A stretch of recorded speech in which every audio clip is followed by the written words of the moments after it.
healthy ways to deal with the grieving process. These tips can help. What is grief? Grief is a natural response to loss. It's the emotional suffering you feel when something or someone you love is taken away. Often, the pain of loss can feel overwhelming.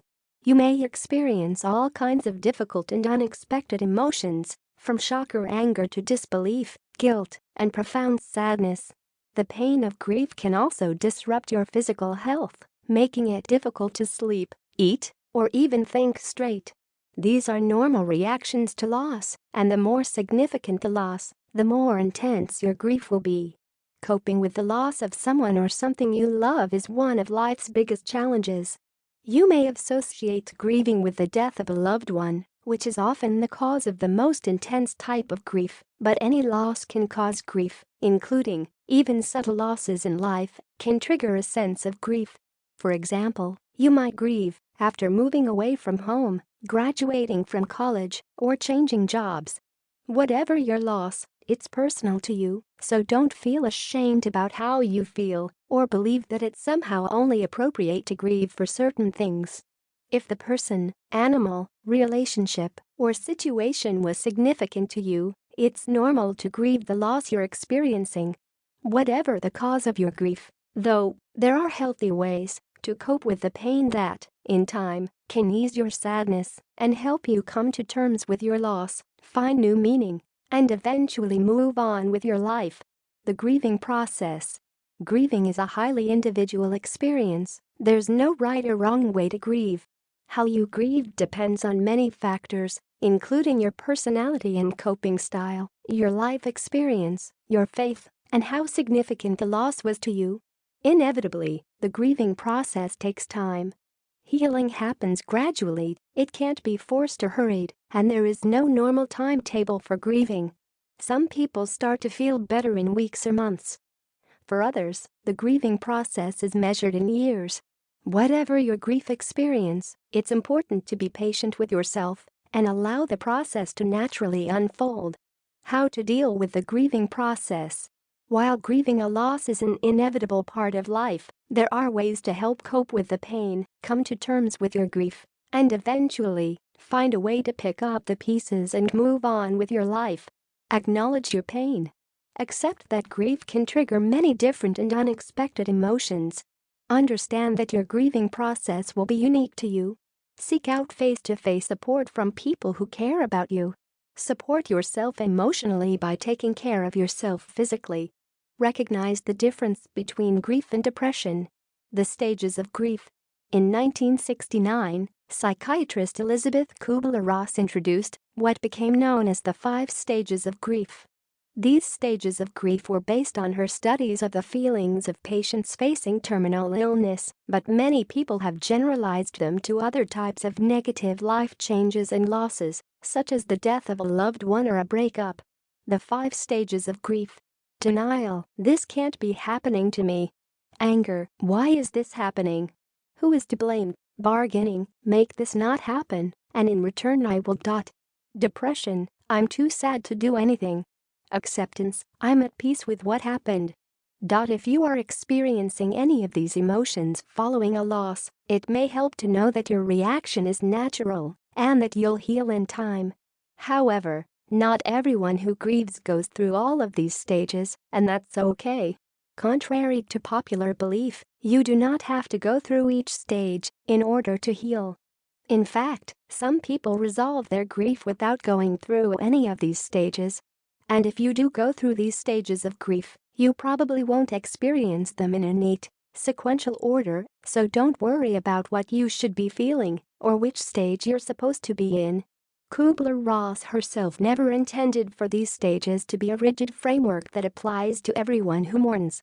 In her last book before her death in 2004, she said of the 5 stages of grief, they were never meant to help tuck messy emotions into neat packages. They are responses to loss that many people have, but there is not a typical response to loss, as there is no typical loss. Our grieving is as individual as our lives. Symptoms of grief. While loss affects people in different ways, many of us experience the following symptoms when we're grieving. Just remember that almost anything that you experience in the early stages of grief is normal, including feeling like you're going crazy, feeling like you're in a bad dream, or questioning your religious or spiritual beliefs. Emotional symptoms of grief: shock and disbelief. Right after a loss, it can be hard to accept what happened. You may feel numb, have trouble believing that the loss really happened, or even denied the truth. If someone you love has died, you may keep expecting them to show up, even though you know they're gone. Sadness. Profound sadness is probably the most universally experienced symptom of grief. You may have feelings of emptiness, despair, yearning, or deep loneliness. You may also cry a lot or feel emotionally unstable. Guilt. You may regret or feel guilty about things you did or didn't say or do. You may also feel guilty about certain feelings, e.g. feeling relieved when the person died after a long difficult illness. After a death, you may even feel guilty for not doing something to prevent the death, even if there was nothing more you could have done. Anger. Even if the loss was nobody's fault, you may feel angry and resentful. If you lost a loved one, you may be angry with yourself, God, the doctors, or even the person who died for abandoning you. You may feel the need to blame someone for the injustice that was done to you. Fear. A significant loss can trigger a host of worries and fears. You may feel anxious, helpless, or insecure. You may even have panic attacks. The death of a loved one can trigger fears about your own mortality, of facing life without that person, or the responsibilities you now face alone. Physical symptoms of grief. We often think of grief as a strictly emotional process, but grief often involves physical problems, including fatigue, nausea, lowered immunity, weight loss or weight gain, aches and pains, insomnia. Seek support for grief and loss. The pain of grief can often cause you to want to withdraw from others and retreat into your shell.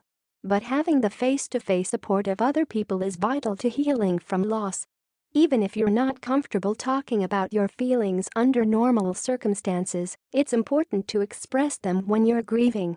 While sharing your loss can make the burden of grief easier to carry, that doesn't mean that not every time you interact with friends and family, you need to talk about your loss.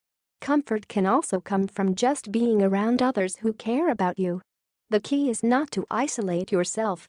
Turn to friends and family members.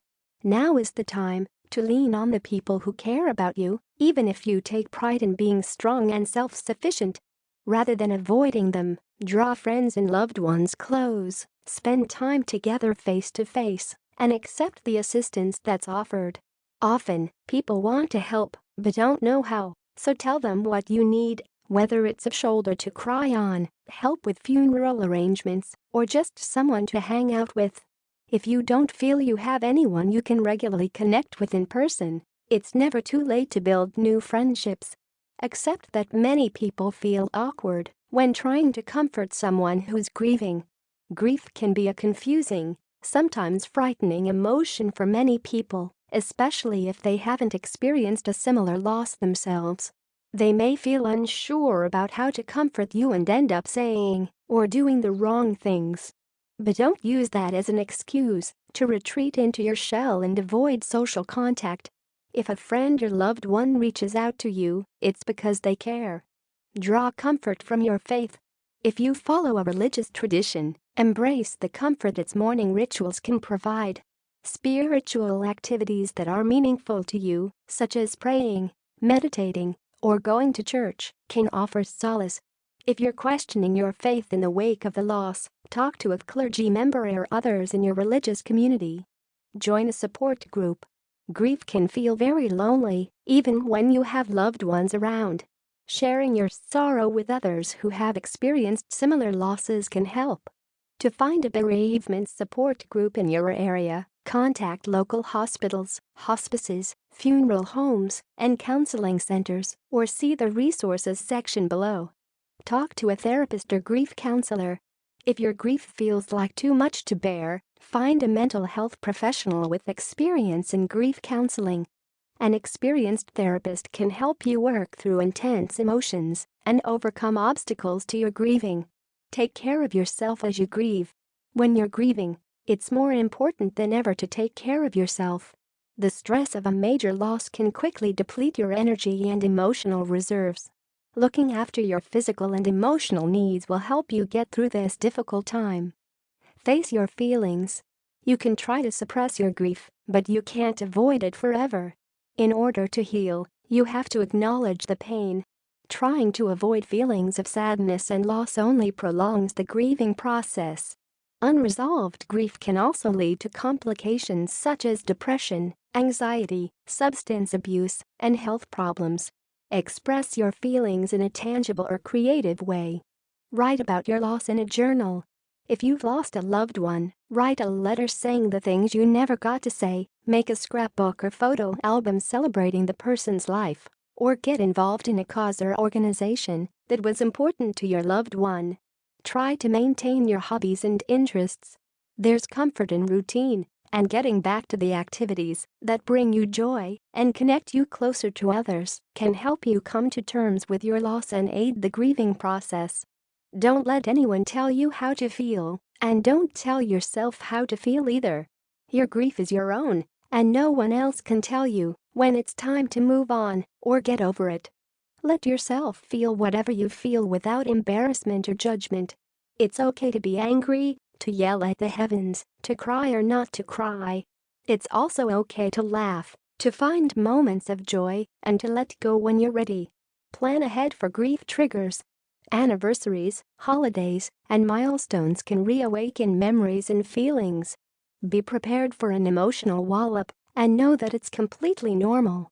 If you're sharing a holiday or life cycle event with other relatives, talk to them ahead of time about their expectations and agree on strategies to honor the person you loved. Look after your physical health. The mind and body are connected. When you feel healthy physically, you'll be better able to cope emotionally. Combat stress and fatigue by getting enough sleep, eating right, and exercising. Don't use alcohol or drugs to numb the pain of grief or lift your mood artificially. When grief doesn't go away. As time passes following a significant loss, such as the death of a loved one, it's normal for feelings of sadness, numbness, or anger to gradually ease. These and other difficult emotions become less intense as you begin to accept the loss and start to move forward with your life. However, if you aren't feeling better over time, or your grief is getting worse, it may be a sign that your grief has developed into a more serious problem, such as complicated grief or major depression. Complicated grief. The sadness of losing someone you love never goes away completely, but it shouldn't remain center stage. If the pain of the loss is so constant and severe that it keeps you from resuming your life, you may be suffering from a condition known as complicated grief. Complicated grief is like being stuck in an intense state of mourning. You may have trouble accepting the death long after it has occurred, or be so preoccupied with the person who died that it disrupts your daily routine and undermines your other relationships. Symptoms of complicated grief include intense longing and yearning for your deceased loved one, intrusive thoughts or images of your loved one, denial of the death or sense of disbelief, imagining that your loved one is alive, searching for your deceased loved one in familiar places, avoiding things that remind you of your loved one, extreme anger or bitterness over your loss, feeling that life is empty or meaningless. If your loved one's death was sudden, violent, or otherwise extremely stressful or disturbing, complicated grief can manifest as psychological trauma or PTSD. If your loss has left you feeling helpless and struggling with upsetting emotions, memories, and anxiety that won't go away, you may have been traumatized. But with the right guidance, you can make healing changes and move on with your life. The difference between grief and depression. Distinguishing between grief and clinical depression isn't always easy as they share many symptoms, but there are ways to tell the difference. Remember, grief can be a roller coaster. It involves a wide variety of emotions and a mix of good and bad days. Even when you're in the middle of the grieving process, you will still have moments of pleasure or happiness. With depression, on the other